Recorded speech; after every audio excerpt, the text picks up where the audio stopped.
मित्रों नमस्संस्कृताय। एक बार पुनः आप सभी का स्वागत है एग्जाम बोल्ट में। मिस्टर एक्सपर्ट गुरुजी के चैनल पे आप सभी का स्वागत है, अभिनंदन है, वंदन है। एक बार पुनः मैं आप सबों के लिए लेकर आ गया हूँ माहेश्वर सूत्र का भाग नंबर 3। इस पार्ट में हम लोग सीखने वाले हैं कि इस माहेश्वर सूत्र में कैसे वर्णों का प्रादुर्भाव हुआ, कैसे हमारे स्वर वर्ण या व्यंजन वर्ण का निर्माण होता है। आइए इसको हम लोग सीखेंगे इस भाग में। तो सभी लोग बने रहिए और कमेंट में राधे राधे जरूर लिखिएगा। चलिए देखते हैं। मैंने आप लोगों को बताया था कि इसको किस तरीके से गा करके पढ़ सकते हैं। पिछले वीडियो में मैंने आप लोगों को बताया था कि इस पूरे माहेश्वर सूत्र को आप किस तरीके से पढ़ सकते हैं, समझ सकते हैं। ठीक है, आइए इसको जरा शुरुआत से शुरू करते हैं एक बार अपने अंदाज में। आई ऊणा रील रेक ए ओ अंग आई औच हयवरटलन यमंगणम झबिया घड़ धस जब गढ़ दस खप छठ त चट तो खप छठ त चट तो कपय ससर खप छठ त चट तो कपय ससर हलईति माहेश्वर सूत्रानी। हम लोगों ने इस तरीके से इसको गा करके याद रखने का एक सूत्र सीखा था गाने के माध्यम से। आइए हम लोग देखते हैं यहाँ इस पार्ट में क्या क्या है। देखिए सबसे पहला जो है अ ई उ ड़, इसको देखो एक स्पीड में तेजी से अगर पढ़ें कि किस तरीके से डमरू की आवाज निकली थी, अगर उसको आभास करना चाहे तो कुछ इस प्रकार से पढ़ेंगे। ऐ उण रि ऋक ए औंग ऐ औच है वरट लण यमंगणम जब या गढ़ दस जब गढ़ दस खप चटत चटतो कपय ससरहल। फिर से एक बार। ऐ उण रि ऋक ए औ ऐ औच है वरट लण यमंगणम जब या गढ़ दस जब गढ़ दस खप छटत चटतो कपय ससरहल। ठीक है, अगर आप ध्यान पूर्वक देखेंगे पहला, दूसरा, तीसरा और चौथा सूत्र में, तो पहला में लिखा हुआ है अ ई उ ड़, दूसरा में लिखा हुआ है री री क, तीसरा में ए ओ अंग, चौथा में ऐ औ और च। ठीक है, तो कहता है कि जो इसके अंतिम वर्ण हैं, इसके जो अंतिम वर्ण हैं वह क्या कहलाते हैं? इत संज्ञक कहलाते हैं। माहेश्वर सूत्र के अंत में जो वर्ण होता है उसको क्या कहते हैं? इत संज्ञक वर्ण कहते हैं। जो अड़ा क अंग और च आपको दिख रहा है, ये सब कैसे वर्ण है? इत संज्ञक वर्ण है। और इत संज्ञक का मतलब क्या होता है? लोप हो जाना। यानी कि जो पाणिनि ने प्रत्याहार बनाने के लिए जो वर्ण की एक शैली बनाई थी उसमें इत संज्ञक वर्णों को जोड़ दिया था। सर प्रत्याहार क्या होता है? तो प्रत्याहार होता है बड़ी चीजों को छोटा रूप में लिख देना। जैसा कि अगर हम देखें, अगर हम कहते हैं अण, हमने कहा अण, तो अण कह देने से अ ई और उ का बोध हो जाता है, और इसमें जो अड़ा है इसका तो लोप हो गया। ठीक है, यानी कि अगर हम बात करें अ और च की, अगर पहले का अ ले ले और चौथे का अंतिम इत संज्ञक वर्ण च ले ले, तो इसमें जितने भी सारे स्वर वर्ण आ जाते हैं। आपके जितने भी स्वर वर्ण दिख रहे हैं अ ई उ री री ए ओ ऐ औ, ये सभी स्वर वर्ण केवल अच कह देने मात्र से आ जाते हैं।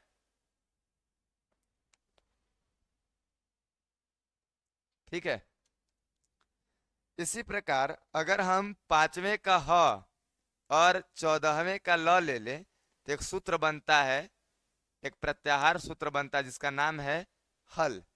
और इस हल सूत्र के कह देने से संपूर्ण व्यंजन वर्ण का बोध हो जाता है। यही कारण है कि हमारे संस्कृत में स्वर को अच, स्वर को अच कहा गया और हल, व्यंजन को हल कहा जाता है। अगर हम संस्कृत में पढ़ें तो स्वर वर्ण के जगह पे, स्वर वर्ण के स्थान पे हमको अच लिखा हुआ मिलेगा। तो अच कह देने से क्या मतलब है, जितने भी सारे स्वर वर्ण हैं वो सभी अच प्रत्याहार के अंतर्गत आ जाते हैं। तो क्या इस पूरे माहेश्वर सूत्र में केवल 2 ही प्रत्याहार बनते हैं? नहीं, आप इसमें बहुत सारे प्रत्याहारों का निर्माण कर सकते हैं, जिनमें से कुछ प्रमुख 41 प्रत्याहार हैं जो महर्षि पाणिनि ने बताए हैं। ठीक है, जैसे मैंने कहा अण, अण कहने से अ ई उ का बोध होता है। अगर मैंने कहा अक, अक, तो अक कह देने से अ ई उ री लरी का बोध होता है। संधि में हमने पढ़ा होगा कि अक सवर्णे दीर्घ, अक प्रत्याहार के अंतर्गत आने वाले जितने भी वर्ण हैं उनका दीर्घ हो जाता है। तो अक जो है यह एक प्रत्याहार है और अक कह देने से हमारे 5 वर्णों का बोध होता है, अ, छोटी ई, छोटा उ और छोटी री, जिसे हम शुद्ध भाषा में अ, ह्रस्व ई, ह्रस्व उ और ह्रस्व री कहते हैं। ठीक है, अगर हम इसी प्रकार अगर एक सूत्र और बनाए, तीसरे का ए और चौथे का च, तो एक सूत्र बन के आता है एच, जिसमें आपको ए, ओ, ए और औ आ जाता है। तो ए, ओ, ए, औ के कहने के स्थान पर हम केवल एच भी कह सकते हैं। तो एच कह देने मात्र से हमारा ए, ओ, ए, औ का बोध हो जाता है। तो अगर सवाल आएगा कि बताइए कि माहेश्वर सूत्र में कहां से कहां तक स्वर वर्णों का बोध होता है, तो हम लिखेंगे क्या, 1 से लेकर 4 तक। 1 से लेकर 4 तक जो है हमारे स्वर वर्ण आते हैं। ठीक है, यहाँ स्वर वर्ण कितने आए, अ, ई, उ, री, री, ए, ओ, ए, औ। अगर हम काउंट करें, इनको गिने, 1 2 3 4 5 6 7 8 और 1 9, यानी 9 स्वर वर्णों का यहाँ पे उल्लेख हुआ है। लेकिन हमने संस्कृत में पढ़ा है कि संस्कृत में स्वर वर्णों की कुल संख्या 13 होती है, जबकि यहाँ आपको कितने बोध हो रहे हैं, 9 बोध हो रहे हैं। तो सर 13 कहाँ से आएंगे? तो अ, ई, उ और री का दीर्घ वर्ण भी होता है।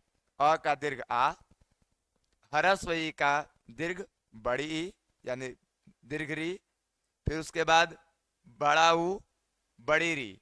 इस प्रकार कुल मिलाकर 4 वर्ण यहां से उत्पन्न होंगे, आ,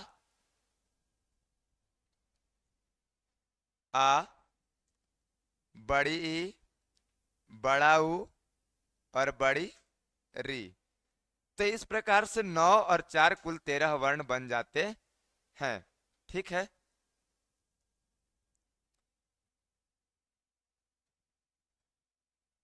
अभी हम लोग देखते हैं, अगर हम देखें यहाँ अ, ई, उ, री और री, यानी पहला और दूसरा यानी अक प्रत्याहार के अंतर्गत, अक प्रत्याहार के अंतर्गत यानी पहले का अ और दूसरे का अगर क ले ले तो अक प्रत्याहार बनता है। इस अक प्रत्याहार के अंतर्गत हम देखेंगे तो जितने भी ह्रस्व स्वर हैं, यानी जिनकी उच्चारण में कम समय लगता है, अल्प मात्रा का समय लगता है, वे सभी 1 से लेकर 4 के बीच में आ जाते हैं। ठीक है, इसके बाद अगर हम संयुक्त स्वरों की बात करें, संयुक्त स्वरों की बात, ए, ओ, ऐ, औ, तो यह तीसरे और चौथे प्रत्याहार में आ जाते हैं, यानी कि ए और च। यानी अगर हम बात करें अक प्रत्याहार की और अच प्रत्याहार की, अक और अच प्रत्याहार की अगर हम बात करते हैं तो अक में जितने भी आपके ह्रस्व स्वर हैं, जितने भी आपके ह्रस्व स्वर हैं वह कहाँ आते हैं? अक प्रत्याहार में आते हैं। अ, ई, उ, री और ली। ये कैसे स्वर हैं? तो ह्रस्व स्वर है। ठीक। अगर हम एच की बात करें, अगर हम एच की बात करें, एच प्रत्याहार की बात करें, तो इसमें ए, ओ, ए और अ आते हैं, जो कि संयुक्त या प्लुत स्वर माने जाते हैं, संयुक्त स्वर कहते हैं। प्लुत स्वर हम लोग जब वर्ण माला पढ़ेंगे तो उसमें जानेंगे विस्तृत रूप से कि क्या क्या वर्ण कैसे होता है। ठीक है, अभी हम लोग आगे बढ़ते हैं। अगर हम पांचवें प्रत्याहार सूत्र में आ जाए, जिसको हम लोग हट नाम दे सकते हैं या हण नाम दे सकते हैं, अगर पांचवें छठे को मिला दे तो हण। इसमें ह, य, व, र और ल। अगर इसमें से ह, ट और अड़, ट और अड़ का तो इत संज्ञक होने के कारण इसका लोप हो जाता है। लेकिन अगर हम ह को हटा दें तो, अगर हम ह को हटा देते हैं तो हमें क्या प्राप्त होता है?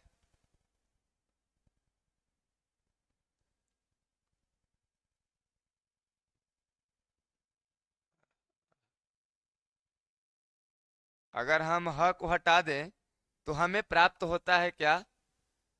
य, व, र और ल, जो कि हमारा व्यंजन वर्ण का प्रकार है। हम लोग जानते हैं कि व्यंजन वर्ण को तीन भागों में बांटा जाता है: स्पर्श व्यंजन, अंतस्थ व्यंजन और उष्म व्यंजन। तो अंत अस्त व्यंजन जो होता है उनकी संख्या चार होती है: य, र, ल, व। तो जो य, र, ल, व जो है, ठीक है, य, र, ल, वह हमारे चार संख्या में होते हैं और यह हण प्रत्याहार सूत्र में आते हैं, जिनमें ह का अगर लोप कर दें तो इसको हम सूत्र बना सकते हैं क्या? यण। यण सूत्र अगर हम कहें तो यण सूत्र के कह देने मात्र से य, व, र, ल का बोध हो जाता है, जिसे हम लोग अंतस्थ भी कहते हैं। अंतः अस्त। इसीलिए संस्कृत में अंतस्थ की परिभाषा जब दी जाती है तो यण अंतस्थ कहा जाता है। यण जो है वही क्या है? अंतस्थ है। आगे बढ़ते हैं। नाक से बोले जाने वाले या पंचम अक्षर, पंचमाक्षर क वर्ग, च वर्ग, ट वर्ग, त वर्ग और प वर्ग, जिसको संस्कृत में कु, चु, टू, तु, पु कहा गया है। ठीक है, उसके पंचम वर्ण इया, इया, म, अड़, अंग, अड़, न, ये जो पंचम वर्ण है जिनका उच्चारण नाक से होता है, नासिकीय वर्ण भी कहलाते हैं, यह सातवें नंबर में आते हैं, सातवें प्रत्याहार में बनते हैं, जिसको हम लोग यम कह सकते हैं। इस प्रत्याहार सूत्र में आपके जितने भी नासकीय वर्ण वाले वर्ण हैं, नासकीय उच्चारण वाले वर्ण हैं, वो सभी शामिल हैं। ठीक है, इसके आगे अगर हम बढ़ें तो झ, भ, घ, ढ और ध, तो यानी आठवें और नवें, आठवें और नवें सूत्र में अगर आप देखेंगे तो वर्गों के चतुर्थ वर्ण आते हैं। देखिए, झ चौथे नंबर पर आता है, आप काउंट कर सकते हैं, च, छ, ज, झ। ठीक उसी प्रकार भ, प, फ, ब, भ। आगे घ, क, ख, ग, घ। आगे ढ, ट, ठ, ड, ढ, त, थ, द, ध।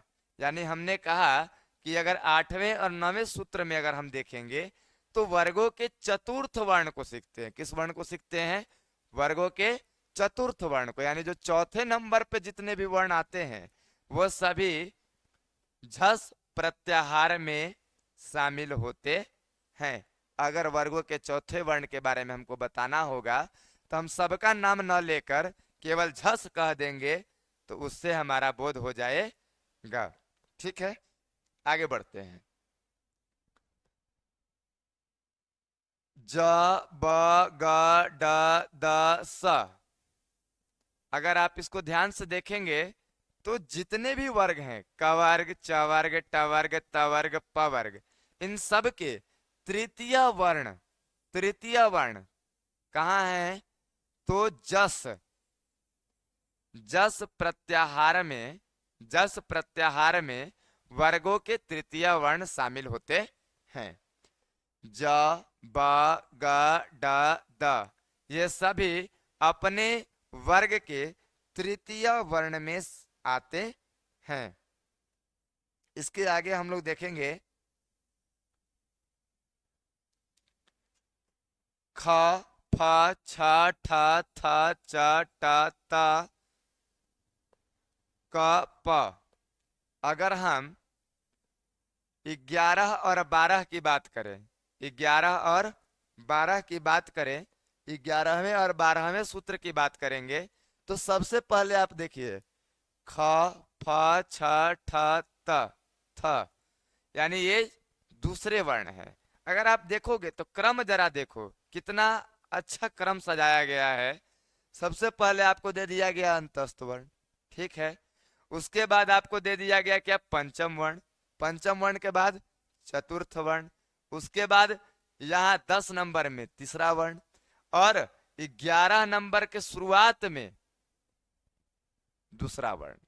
उसके बाद अगर हम अगर आगे देखेंगे तो च ट त क और प, इसमें व और य का लोप हो जाता है। जैसा कि मैंने पहले ही बताया है, ये इत्संज्ञक वर्ण है और इत्संज्ञक वर्ण का प्रयोग बस चीजों को शॉर्ट करने के लिए, एक सूत्र बनाने के लिए, प्रत्याहार सूत्र बनाने के लिए प्रयोग किया जाता है और इनका लोप कर दिया जाता है।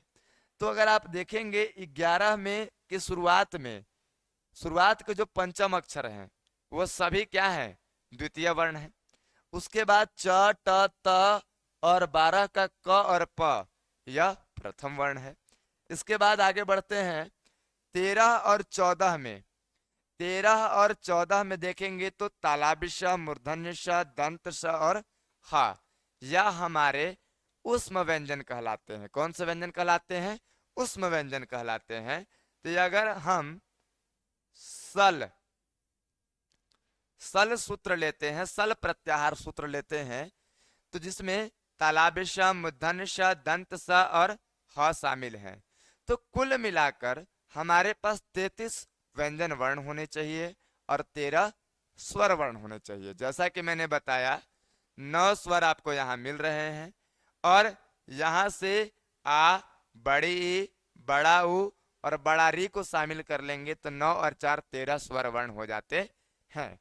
इसके बाद देखिए पांचवें के यण सूत्र से अंतस्थ वर्ण, उसके बाद यमंगणम से पंचम वर्ण, झ से लेकर के स तक झस सूत्र से चतुर्थ वर्ण, जस सूत्र से तृतीय वर्ण, ख से लेकर अगर थ तक ले खथ, तो इससे आपका दूसरा वर्ण बन जाता है। च से लेकर प तक ले तो आपका, च से लेकर य तक ले लेंगे तो आपका बन जाएगा कितना? पहला वर्ण। उसके बाद स से लेकर ह ल तक ले ले तो आपका बन जाएगा उष्म व्यंजन वर्ण। यानी कि स्पर्श व्यंजनों की कुल संख्या 25, यानी कि क से लेकर म तक। इसके बाद अंतस्थ व्यंजन आते हैं 4, य र ल व। उसके बाद उष्म व्यंजन तालाबी श, मूर्धन्य श, दंत स और ह। इस प्रकार हमने जाना कि माहेश्वर सूत्र में किस प्रकार वर्णों का सही क्रम दिया गया है, जिससे बच्चों को सीखने में काफी आसान हो, सुविधाजनक हो। इसीलिए मैंने आपको अपने पिछले वीडियो में बताया था कि इसका एक अन्य नाम भी है जिसे हम लोग वर्ण समामनाय सूत्र भी कहते हैं। वर्ण समामनाय सूत्र। वर्ण समामनाय सूत्र क्यों कहते हैं?